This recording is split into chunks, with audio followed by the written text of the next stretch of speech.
অনামিকা ও জাদুর পেন্সিল। অনামিকা ছিল খুব লাজুক একটি মেয়ে। সে সবসময় তার ছোট্ট ঘরে বসে ছবি আঁকতে ভালোবাসত। তার আঁকা ছবিগুলো ছিল তার সবচেয়ে ভালো বন্ধু।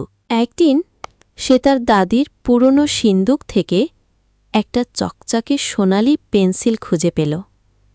পেন্সিলটি হাতে নিতেই সেটি হালকা আলো ঝলমল করে উঠল। অনামিকা কৌতূহলবশত একটি ছোট্ট পাখি আঁকল। যেই না আঁকা শেষ হল, অমনি পাখিটি খাতা থেকে উড়ে গিয়ে ঘরের জানালা দিয়ে বাইরে চলে গেল। অনামিকা অবাক হয়ে দেখল তার আঁকা ছবিগুলো সত্যি হয়ে যাচ্ছে।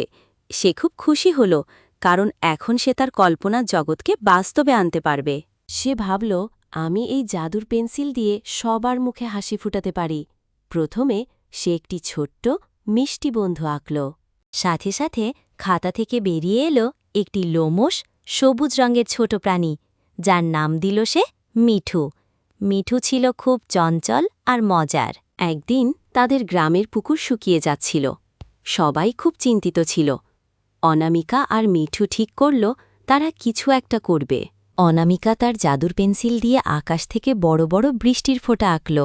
মিঠু আনন্দে লাফাতে লাগল। মুহূর্তেই আকাশ কালো হয়ে গেল আর শুরু হল ঝুম বৃষ্টি। শুকিয়ে যাওয়া পুকুর আমার জলে ভরে উঠল। গ্রামের সবাই খুব খুশি হল। অনামিকা আর মিঠু এখন গ্রামের সবার প্রিয় বন্ধু। তারা জাদুর পেন্সিল দিয়ে সবসময় সবার মুখে হাসি ফোটায় আর নতুন নতুন অ্যাডভেঞ্চারে মেতে ওঠে।